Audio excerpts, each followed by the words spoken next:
గోవాడ శ్రీ బాలకోటేశ్వర స్వామి దేవాలయ చరిత్ర.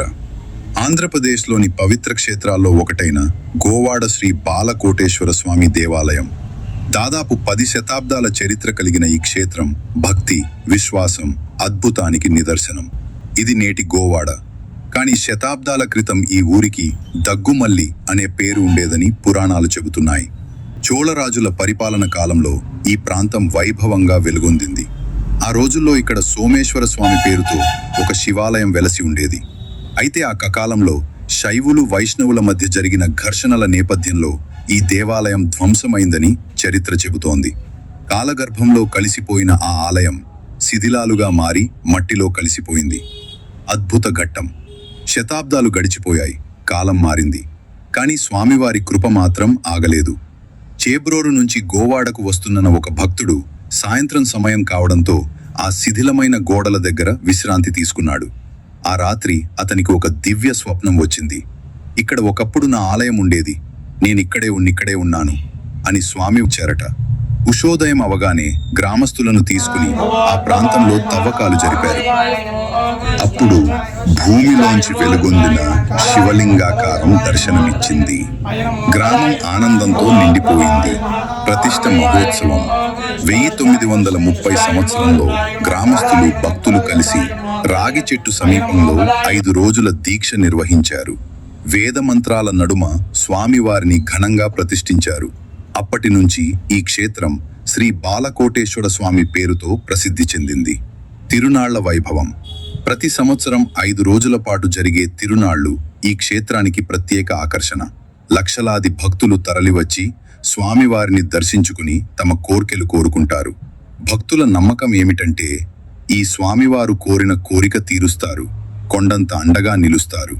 10 శతాబ్దాల చరిత్రను సాక్షిగా నిలబెట్టుకున్న గోవాడ శ్రీ బాలకోటేశ్వర స్వామి దేవాలయం శిథిలాల నుంచి శోభాయమాన క్షేత్రంగా మారిన ఈ దేవాలయం భక్తి, విశ్వాసానికి ప్రతీకగా నిలుస్తోంది. ఇది కేవలం ఒక ఆలయం కాదు, ఇది ఒక చరిత్ర, ఒక అద్భుతం, ఒక నమ్మకం. ఓం నమః శివాయ. పార్వతీపదయే హర హర మహాదేవ. బాపట్ల జిల్లా అమర్తలూరు మండలం గోవాడ శ్రీ బాలకోటేశ్వర స్వామి వారి దేవస్థాన అర్చక స్వామి చావలి శ్రీధర్ శర్మ. ఇంతకుముందు ఈ గుడి యొక్క చరిత్ర చెప్పాలంటే కనుక మరి చోళరాజు పరిపాలన చెప్పి మనకి చెప్పబడుతుంది. ఇక్కడ దాదాపు 10 శతాబ్దాలు ఉన్నటువంటి చరిత్ర.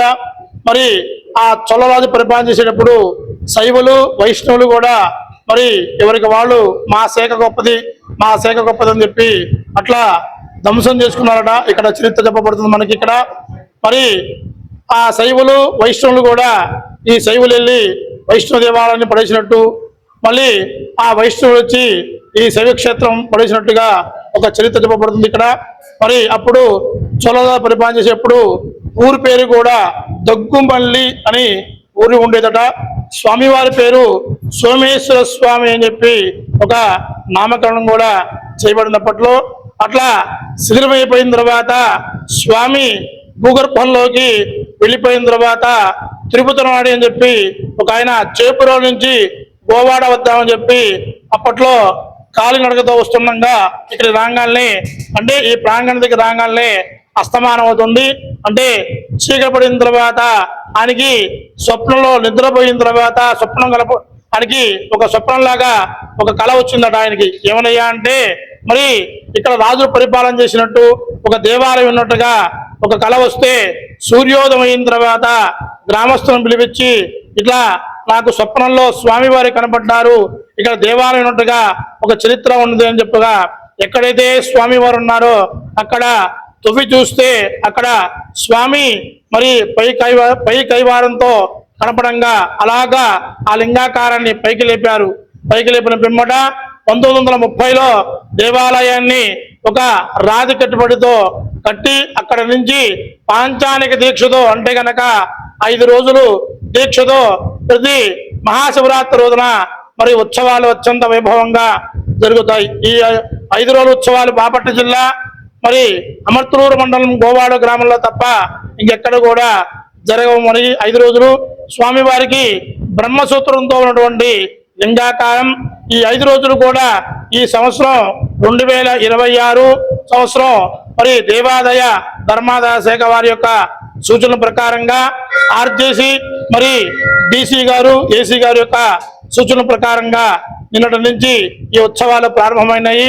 13వ తారీఖు నిన్న ఉదయం ఏకాదశి పురస్కరించుకొని స్వామివారికి అభిషేకాలు, మరి ఇవాళ 14వ తారీఖు శనివారం స్వామివారికి అభిషేకాలు, తదనంతరం ఈ నైటు మిడ్ నైట్ 12 గంటల నుంచి గర్భాలయంలో అభిషేకాలు, రాహుకేతు మండపంలో అభిషేకాలు, మరి దక్షిణ పక్క మండపంలో కూడా అభిషేకాలు జరుగుతాయి. ఈ నైటు మిడ్ నైట్ నుంచి తెల్లవారుజామున 9 దాకా కూడా, అదే 15వ తారీఖు 9 గంటల దాకా జరుగుతాయి.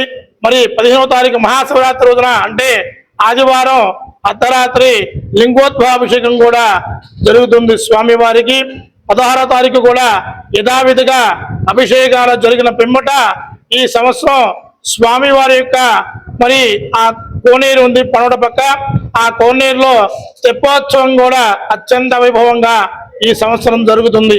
మరి 17వ తారీఖు కూడా యథావిధిగా స్వామివారికి అభిషేకాలు పురస్కరించుకొని ఆ 17వ తారీఖుతో మొత్తం కూడా ఈ పాంచానిక దీక్షతో స్వామివారి యొక్క తిరునాళ్ళు మొత్తం కూడా ముగించబడతాయి. కావున భక్తులు కూడా అందరూ కూడా వేలాదిగా విచ్చేసి స్వామివారి యొక్క అభిషేకంలో పాల్గొని స్వామివారి యొక్క తీర్థ ప్రసాదాలు స్వీకరించి స్వామివారి యొక్క కరుణా కటాక్షాలు పొందవలసిందిగా చూడమైంది. నమః పార్వతీపతయే హర హర మహాదేవ.